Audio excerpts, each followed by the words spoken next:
నమస్కారం. 33,000 ఎకరాలు, వాటిలో 3-4 పంటలు పండే భూములు కూడా ఉన్నాయి. అయినా సరే రాజధాని కోసం ఇచ్చేశారు రైతులు. అలాగని ప్రభుత్వం ఎక్కడ పైసా ఖర్చు పెట్టలేదు, బలవంతంగా లాక్కున్న దాఖలాలు లేవో, అంతా స్వచ్ఛందమే. ఇది ఎలా సాధ్యమైంది? రైతులకి ప్రభుత్వం ఏం భరోసా ఇచ్చింది?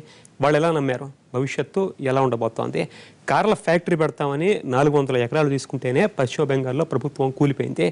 అటువంటి పరిస్థితుల్లో ఇంత పెద్ద మొత్తంలో ప్రైవేట్ భూముల్ని ఇవ్వడం వెనుకున్న మ్యాజిక్ ఏమిటి?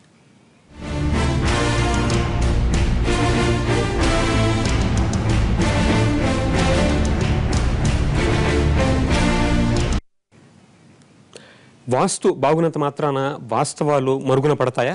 సెంటిమెంట్ పేరు చెప్తే సెంటు భూమి అయినా దక్కుతుందా? ఆశయాలు ఆకాశంలో ఉన్నాయి, కానీ భూమి మీద మాత్రం అడుగు ముందుకు పడే పరిస్థితి అవకాశం లేదు. అసలే లోటు బడ్జెట్. అమరావతి పరిసరాల్లో భూముల రేట్లు ఎక్కువ, కావాలనుకున్నంత కొనే అవకాశం కల్లో కూడా లేదు. ఇక్కడే బుర్రకి పదును పెట్టారు పాలకులు. మనం బాగుండాలి, ఎదుటి వాళ్ళు బాగుపడాలన్న కాన్సెప్ట్తో ముందుకు వెళ్ళారు. అన్నిటికీ మించి రాజధానికి ఆడపడుచుల ఆశీర్వాద బలం ఎక్కువగా ఉంది.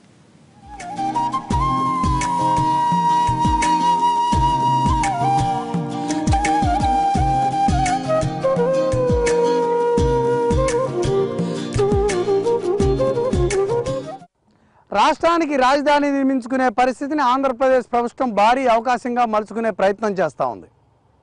నదీ తీరాన, కృష్ణా నదీ తీరాన రాజధాని నిర్మాణానికి అంకురార్పణ చేస్తూ ప్రపంచం దృష్టిని ఆకర్షించే ప్రయత్నం చేస్తూ ఉంది. దేశవ్యాప్తంగా భూ సమీకరణ, భూ సేకరణపై విస్తృత చర్చ రచ్చ నడుస్తున్న ప్రస్తుత పరిస్థితుల్లో 30,000 ఎకరాలను సేకరించి రికార్డు సృష్టించింది. భూములు ఇచ్చిన రైతులు ఏమంటున్నారు? భూములు తీసుకుంటున్న ప్రభుత్వం ఏం చేయబోతుంది? ప్రపంచవ్యాప్తంగా ఆసక్తి నెలకొన్న అమరావతి అంకురార్పణపై ఓ స్పెషల్ స్టోరీ.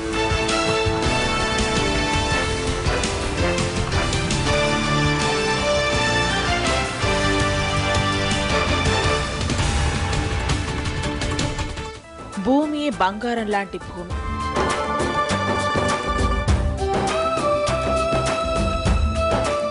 ఏడాదికి 3 పంటలు పండే భూమి.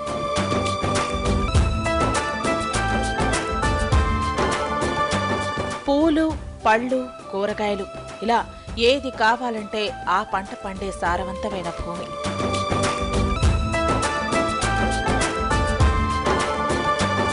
దిగులు విచారం లేని జీవితం హాయిగా సాగిపోతోంది రైతులకు. మరి అలాంటి భూమిని కావాలంటే ఇచ్చేస్తారా? నోటికాడ కూడు వదులుకోవడానికి ఇష్టపడతారా? చేస్తే ఇష్టపడరు. మట్టి మీది మమకారాన్ని ఏ రైతు పోగొట్టుకోడు. ఎన్ని కష్టాలు వచ్చినా, ఎంత నష్టం వచ్చినా రైతు ఎప్పుడూ భూమిని నమ్ముకుంటాడు తప్ప అమ్ముకోవాలని అనుకోడు.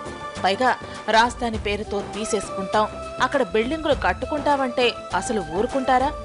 కానీ అమరావతి విషయంలో అద్భుతమే జరిగింది. అసాధ్యమనుకున్నది సుసాధ్యమైంది.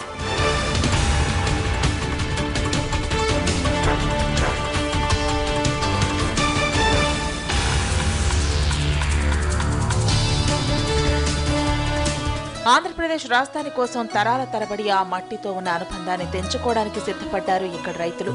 ప్రభుత్వం ఏ ఆశలైనా పెట్టవచ్చు, మరే ప్రతిఫలమైనా ఇవ్వవచ్చు.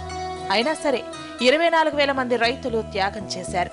ఆ త్యాగాలకు పునాది కూడా తుళ్లూరు ఆడపడుచులే వేశారు. పసుపు కుంకుమల కింద పుట్టింటి నుంచి తెచ్చుకున్న భూముల్నే ముందుగా రాసిచ్చారు.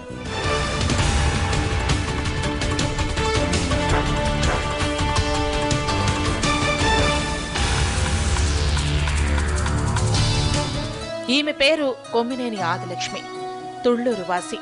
రాజధానికి భూమి అందించిన తొలి చేయి ఈమెదే. గవర్నమెంట్ ఏం చూస్తుంది? భూమికి రేటు ఇస్తుందా? అందులో వాటా ఇస్తుందా? అన్న ప్రశ్నలేవీ లేకుండానే తన పేరుతో ఉన్న 2 ఎకరాల భూమి పత్రాలు ఇచ్చేసింది. ఎవరైనా ఇవ్వాలి స్థలం ఇస్తేనే కదా సీఎం గారు ఇక్కడ చేయగలిగేది. అందులో ఇవ్వాలనుకున్నాను, ఫస్ట్ ఇచ్చాను. దానికి మంచి డెవలప్మెంట్ చేస్తారని కూడా అనుకుంటున్నాము. ఇచ్చినందువల్ల చాలా సంతోషంగా ఉంది. నా పేరు మీద ఉంది 3.5, మా హస్బెండ్ పేరు మీద ఉంది 1.5, మొత్తం 5 ఎకరాలు ఇచ్చాము. తను అనుకున్న ప్రకారము చేస్తున్నారన్నీ కూడా. దానికి కూడా వాతావరణం అనుకూలించాలి. కొంచెం లేట్ అయినా దానికి మనం కంగారు పడాల్సిన అవసరం లేదు. అన్నీ చేసి అంతా డెవలప్మెంట్ చేసి అప్పచెప్పే సామర్థ్యత చంద్రబాబు నాయుడు గారికి ఉన్నది.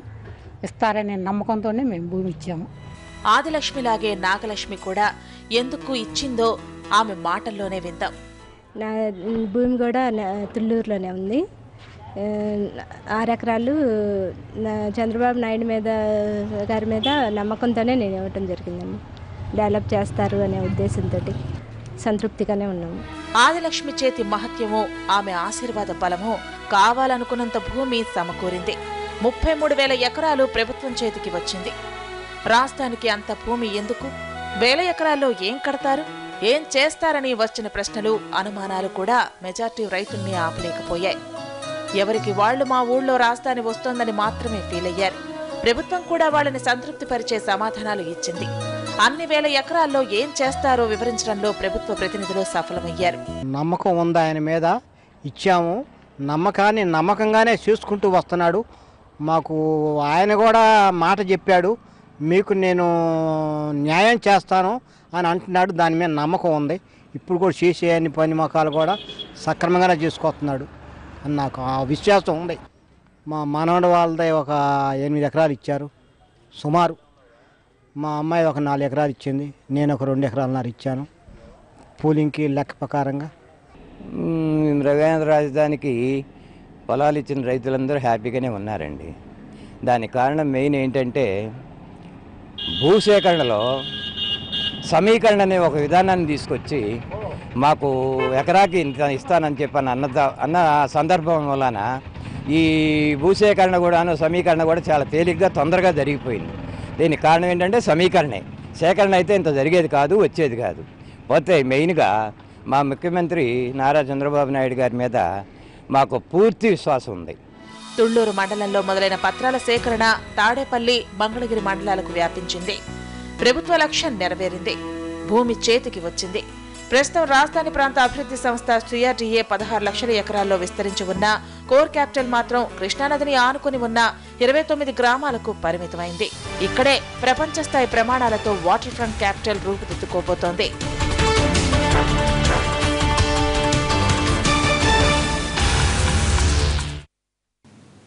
ఫోకస్లో చిన్న బ్రేక్ తీసుకుందాం.